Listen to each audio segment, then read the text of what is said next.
There is a woman in Japan who approaches strangers at night. She wears a surgical mask, she speaks politely, and she asks a simple question: Am I beautiful? If you answer incorrectly, you may not survive. This is the legend of Kuchisake-onna, the Slit-Mouthed Woman. The story is one of Japan's most enduring urban legends. But unlike many modern ghost stories, this one has roots that may stretch back centuries.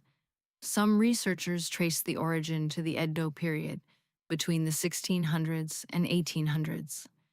According to older folklore, Kuchisake-onna was once a beautiful woman, sometimes described as the wife of a samurai. She was admired for her appearance, desired by many. But beauty, in legend, often carries a cost. One version says she was unfaithful. Another says her husband was simply paranoid and jealous. Either way, the story ends the same. In a fit of rage, the samurai takes a blade and slices her mouth from ear to ear. As she bleeds, he asks her, "Who will think you are beautiful now?" She dies, but she does not rest. In modern retellings, Kuchisake-onna appears on quiet streets at night. She wears a long coat, sometimes red, sometimes beige, and she always wears a mask. In Japan, surgical masks are common, worn during illness or flu season. That is what makes her so terrifying. She does not look unusual at first. She approaches calmly, politely, and asks, "Watashi, kirei? Am I beautiful?" If the person says no, she kills them immediately. In some versions, she uses scissors. If they say yes, she removes her mask. Her mouth is grotesquely slit across her face, stretched into a permanent, horrifying smile.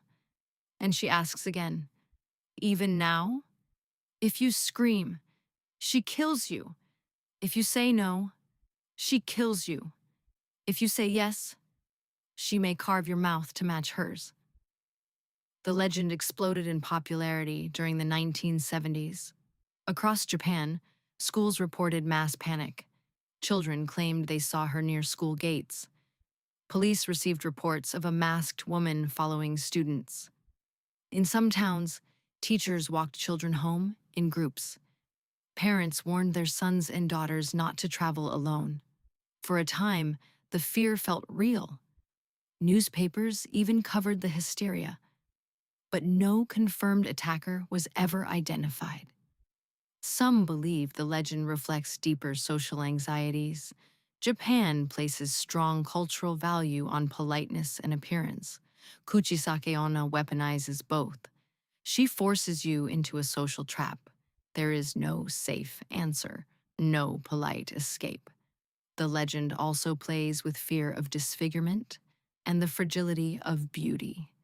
What happens when something once admired becomes monstrous? What happens when identity is reduced to appearance? But the most disturbing detail of the legend is this: she runs. If you try to escape her, she can appear in front of you, no matter how fast you move. Some stories claim she carries multiple pairs of scissors. Others say she laughs softly before attacking. And in certain regions, children were told there was only one way to survive. Answer ambiguously. Say, "You are average," or distract her with candy or money. Some say she becomes confused. Some say she loses interest, but no version guarantees safety. Today, Kuchisake-onna lives on in films, manga, and online horror forums.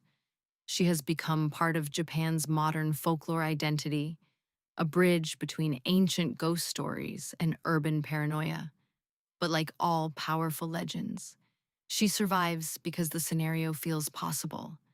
A stranger, a mask, a question, and a wrong answer. Urban legends do not spread because they are true. They spread because they feel true.